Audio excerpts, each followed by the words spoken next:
Quanto tempo dura o agora? Um microsegundo e... já passou? O agora é relativo. É de quem vive, é de quem vê. Acima de tudo, o agora é de quem faz. tvjc.com.br.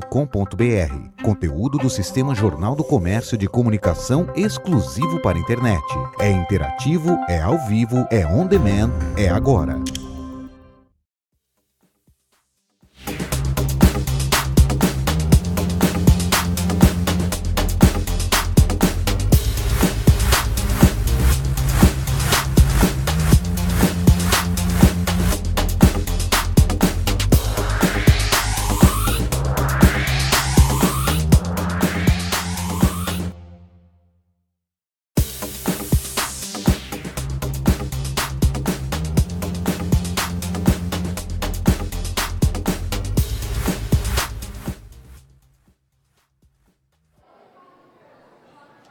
Olá, muito boa tarde a você que assiste o Tech Talk, mais uma edição do Tech Talk na TVJC ao vivo pelo Facebook do portal INE10 e também pelo tvjc.com.br.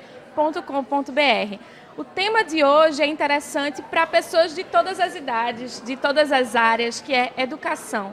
Como a tecnologia afeta a educação, como a tecnologia pode transformar, melhorar e colaborar com a educação. Para falar sobre isso, a gente traz aqui Fábio Moraes, que é o vice-presidente da ACESP Pernambuco Paraíba. Bem-vindo. Obrigado.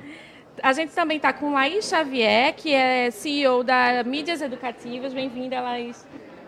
E também com Luciano Meira, que é o fundador da Joy Street. Bem-vindo. Obrigado. Tudo bem? Tudo certo. Então, como é que a gente pode explicar esse termo novo, que é o EdTech, como é que se pronuncia, como é que a gente pode explicar, resumir o que é esse termo? EdTech é as empresas de tecnologia encarar o desafio da educação, oferecendo soluções para os principais problemas que a gente vive, não só no campo da iniciativa privada, como na iniciativa pública. Então, é mais ou menos essas soluções que as empresas de vanguarda, como as empresas de TI, buscam para resolver esses grandes problemas no nosso país. Para exemplificar um pouquinho melhor para você que está acompanhando a gente, quiser entender melhor, além de deixar o comentário aqui, né, a gente pode repassar as perguntas aqui para os nossos especialistas. Eu queria pedir também para ouvir um pouquinho o case dos nossos convidados também. Laís, explica um pouquinho o que é a tua empresa, o que ela faz, como é que ela colabora com esse cenário. A minha empresa é Mídias Educativas e a gente trabalha com tecnologia na área de TI, ou com tecnologia na área da educação, e tem sistemas de gestão de avaliação, sistema de gestão de desempenho e comunicação entre a instituição de ensino e a escola. Essa é uma plataforma, na verdade, que a gente tem trabalhado tanto na área privada quanto na área pública, que chama a plataforma MiEdu. E aí a gente tem soluções para comunicação, para desempenho, para avaliação, para trabalhar nesse espectro dentro das escolas, na educação básica, na educação superior. Luciano, conta pra gente. Basicamente, a Joy Street ela trabalha com plataformas de engajamento usando gamificação. A gente sabe que os jovens, as crianças, infelizmente, não são muito engajados com as tarefas das escolas, né? Mesmo jovem adulto nas universidades. Então, a gente basicamente usa gamificação, que é usar componentes, estratégias e arquiteturas do mundo dos videogames, que são altamente imersivos e engajantes, para construir ambientes, cenários de aprendizagem, usando esse tipo de tecnologia que engaja mais as pessoas, as torna mais curiosas sobre o conhecimento e, portanto, promovendo um ambiente mais imersivo e significativo para melhorar seu desempenho na escola. Bom, eu queria dar um olá aqui para o pessoal que já está acompanhando a gente. Cícero Queiroz diz olá. Olá, Cícero, obrigada por acompanhar a gente. Sônia Leal, Edson Melo Silva, Maria de Fátima, Celso Carvalho, Jurandir, Etienne Lima. Olá, pessoal, muito obrigada por acompanhar a gente. Continuem assistindo e vão mandando perguntas. Quem chegar agora também quiser mandar pergunta sobre a relação entre educação e tecnologia, pode deixar o seu comentário aqui que a gente repassa, tá certo? Então, Fábio, a gente estava conversando um pouco antes e mencionando como é um pouco polêmico a questão da relação entre educação e tecnologia. É um segmento que ainda, principalmente quando a gente fala dos mais jovens, de crianças, ainda se tem um pouco de receio dessa relação entre tecnologia e educação. se pensa que pode, de repente, atrapalhar, uma coisa pode atrapalhar a outra. Como é que você explicaria para as pessoas como é um jogo de soma, na verdade, né? Na verdade, assim, as crianças de hoje, da geração milênio, elas já estão conectadas, elas já nascem conectadas. Então, esse desafio de você inserir um elemento que não é novo para o dia a dia dela, não é nada assim disruptivo. Na verdade, a resistência existe dos gestores de gerações anteriores. Mas a criança, quando se depara com tecnologia, ela vivencia isso de uma maneira super fácil, super rápida. O aprendizado é livre, né, e estimula bastante o poder cognitivo e de imaginação dela. Então, ela tem ali na tecnologia todo um amparo para o aprendizado, ao contrário do que a gente pensa de que ter a figura de um professor apenas transmitindo conhecimento seria o suficiente. Laís, é um setor conservador? Era ainda? isso que eu ia dizer. Agora, é um setor, do ponto de vista da gestão, é um setor normalmente conservador, principalmente na educação básica e ensino superior. A gente estava conversando sobre isso. E na área corporativa é que a gente vê um pouco mais de tendência de adoção de TI na educação. Mas na área da educação básica e educação superior, existe, pelo menos eu tenho visto isso nos clientes que a gente atua, os professores com muito receio, como se fosse assim, os meninos têm muito mais, usam muito mais, entendem muito mais daquela plataforma e ele fica com receio de estar ali e não conseguir dar conta do uso da tecnologia. Assim como o gestor fica, não, pode atrapalhar. E na verdade a gente tem que diminuir essa resistência, né? Porque isso é um negócio que, como o Fábio falou, traz um ganho muito grande quando usado dentro do propósito correto. Luciano, como é que fica essa situação da visão assim, da instituição, principalmente no mais básico, né? Porque como o pessoal estava falando já, principalmente o mercado de trabalho já consegue entender isso melhor. Veja, eu vejo isso da seguinte forma: as escolas, as instituições educacionais, elas têm que ter uma missão, um propósito. E o propósito não pode ser ter tecnologias digitais. As tecnologias servem ao propósito da missão. Então, a primeira coisa as escolas, elas têm que ter uma missão. Qual é a sua missão? É criar cenários de aprendizagem para os profissionais do futuro. Essa é uma missão. Aí você vai buscar as tecnologias digitais que apoiam essa missão. Se sua missão for clara, não há por que ser resistente a qualquer tipo de tecnologia que apoie a sua missão. A resistência se dá muitas vezes porque, como a missão não está clara, parece que você vai ter tecnologias que vão substituir os professores, por exemplo. Não há tecnologias para substituir professores, se sua missão está clara. Então, assim, de verdade, eu concordo com os colegas, a escola é um jogo de permanências e inovação. Toda instituição você não pode só inovar, você tem que manter certas coisas. Mas se você só mantém e não inova, você não avança junto com as novas gerações. Se você só inova e não mantém nada, também você degenera, porque você nunca vai ter algo, você não constrói uma história. Então é um jogo, é um equilíbrio dessas coisas que tem que ser feito. Tudo baseado numa missão. Eu acho interessante você ter falado isso, da questão do professor, da importância do professor. A gente, há poucos meses, publicou um especial multimídia produzido por Adriana Guarda, chamado Reinventar, que falava justamente do trabalho do futuro, o que é esse trabalho do futuro, que são os profissionais do futuro. E a gente ouviu várias especialistas, várias instituições, empresas, e o professor, a figura do professor estava lá como a profissão do futuro num outro cenário, de repente num outro cenário que é a educação à distância. Como é que você analisa isso, vê isso? A Roberta está mostrando aí para a gente o especial, ó, ficou lindo. Você pode acessar também lá, tá? No Reinventar, na página do JC Online. A educação à distância cresce enormemente no mundo inteiro, no Brasil também. Hoje nós temos proporcionalmente mais matrículas no EAD, né, que é a educação à distância, do que nos cursos presenciais. Então é um fenômeno. Agora, a própria educação à distância, ela tem que continuamente se reinventar. Na Joy Street a gente está tentando fazer isso com gamificação, por exemplo, porque você escuta, a maioria das pessoas vão fazer um curso EAD, ninguém aguenta esse negócio, é muito chato, não sei o quê. A adesão não é muito boa, porque geralmente ali você tenta replicar uma sala de aula ruim. que é só listas de conteúdos para passar para as pessoas.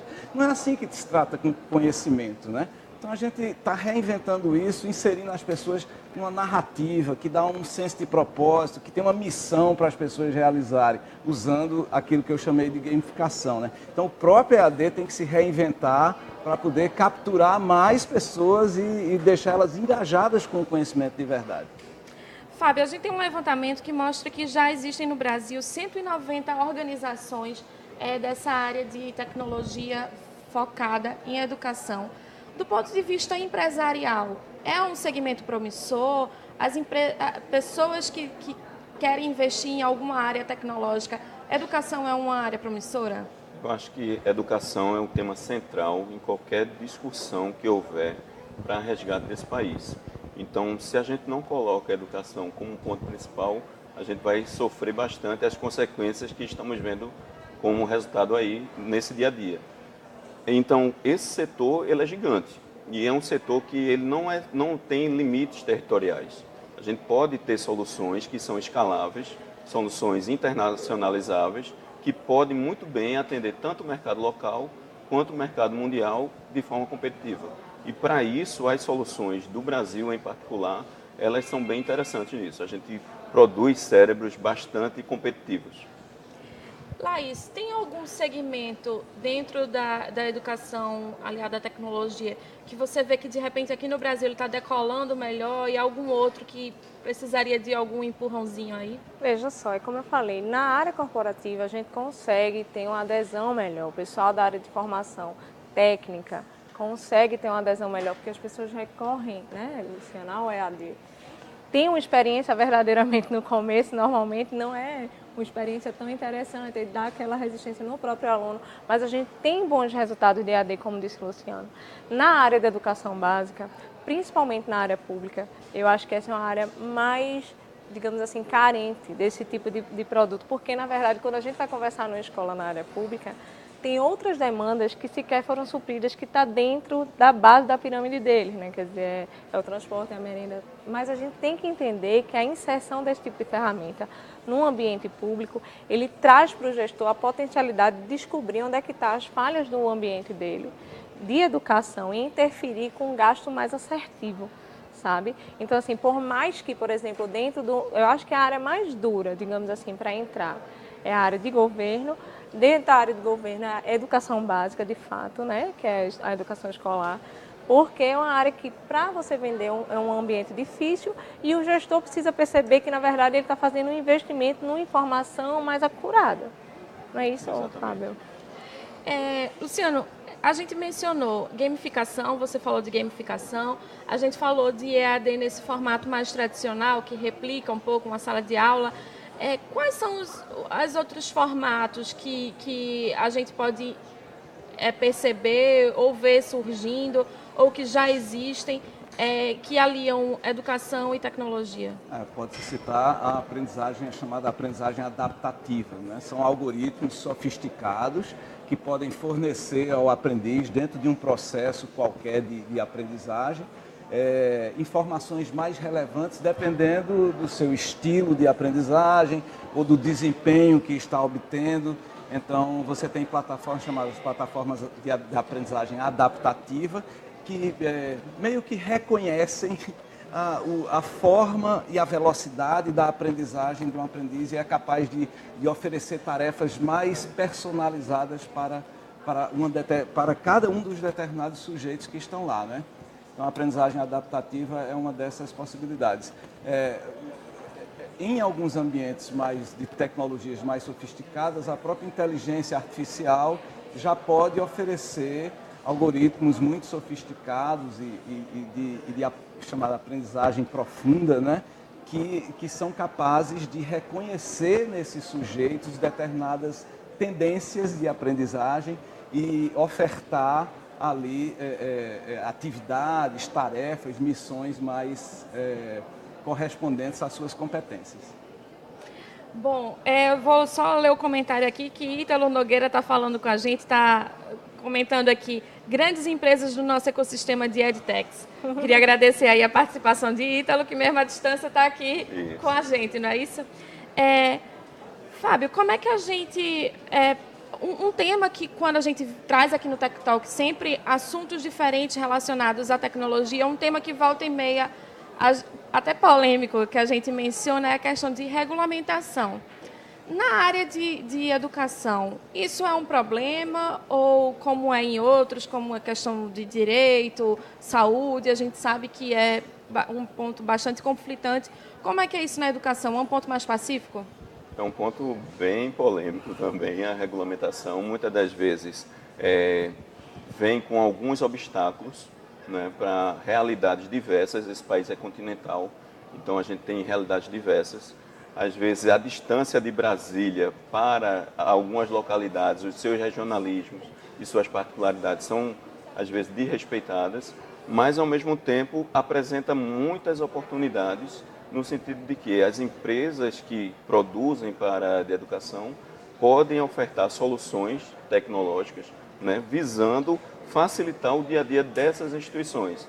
Exemplo disso é a questão da documentação, digitalização de documentação, que é uma forte demanda do setor da educação. Imagina uma instituição com 50 anos, 30 mil alunos, com um volume enorme de material a ser trabalhado, onde o MEC exige que haja um papel físico lá para comprovar a vida acadêmica do aluno.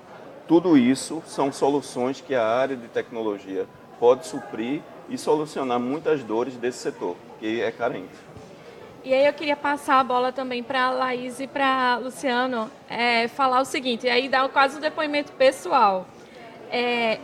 A questão do preço.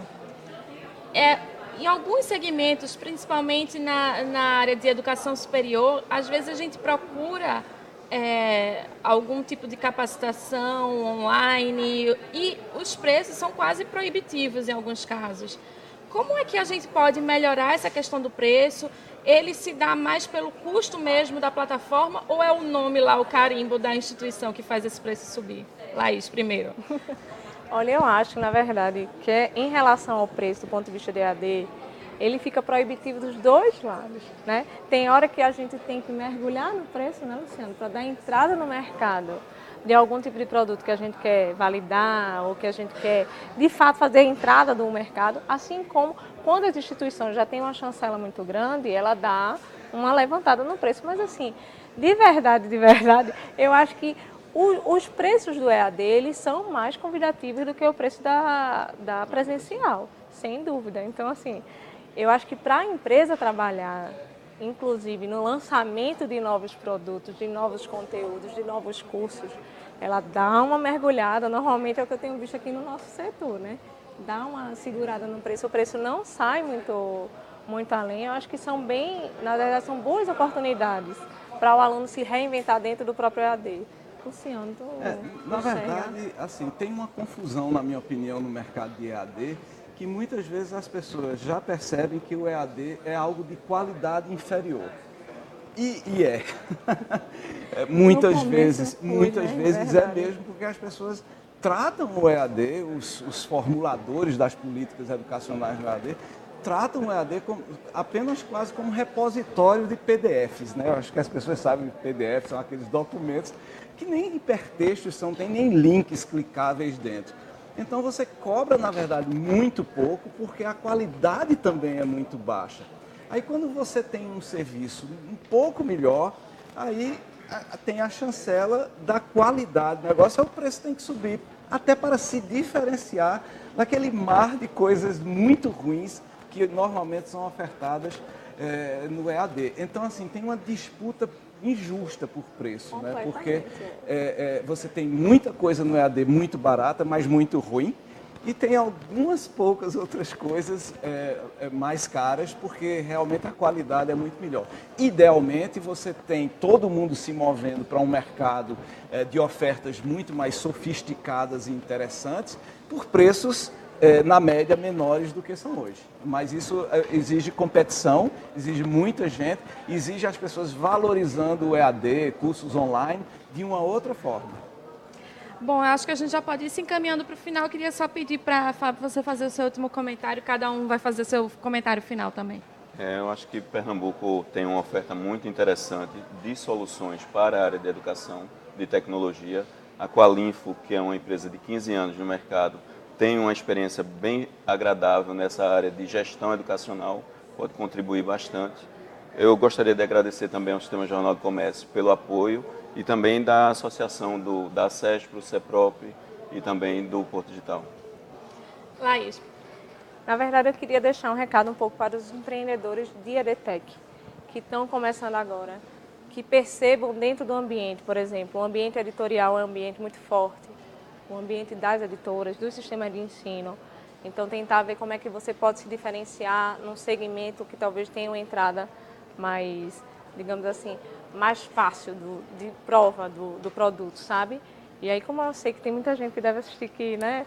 Deve querer empreender, eu acho que tem que ficar de olho nisso. Assim, você tem grandes players no mercado editorial, entrar no mercado editorial, tem formas e formas, dá uma olhadinha nesse tipo de concorrência, porque às vezes a gente só foca na concorrência dentro das próprias empresas de tecnologia, né, Fábio? E, na verdade, por exemplo, aqui dentro do nosso cluster, a gente tem várias empresas, como a Qualinfo Famílias, a Joy, a Scribo, a Pluri, que são empresas que estão dentro do mesmo cluster, trabalhando junto enquanto parceira, gerando tecnologia para todo mundo, sabe? Então, ficar de olho nessa concorrência que é fora, eu acho importante. Bom, eu queria só aproveitar para felicitar mais uma vez o Sistema Jornal do Comércio pela ênfase que dá ao debate sobre a educação. Já foi lembrado aqui, mas eu queria retomar esse ponto. Nunca é demais discutir o impacto, o valor da educação, das ações educacionais sobre a formação do nosso povo. As pessoas dizem sempre nas pesquisas pré-eleitorais que educação é um tema relevante, isso e aquilo outro, mas as famílias não participam da escola, a escola não convida as famílias para participar mais, a comunidade fica alheia e a educação acaba sendo, na real, um tema que é só mencionado, é falado, mas não é implementado de verdade. Então, assim, sempre que a gente puder alertar as pessoas, participem dos eventos da escola, vão conversar com os professores, conversem com suas crianças, com seus jovens adolescentes em casa sobre o que é que eles estão fazendo na universidade, no ensino médio, etc, etc. Isso torna a educação algo que é realmente de valor para o país. É isso aí, parabéns. E aí, muito obrigada por esse recado final que fica aí para toda a sociedade, não só para os empreendedores, nem para as pessoas que trabalham com tecnologia ou especificamente com educação, fica um recado para todo mundo, né, gente?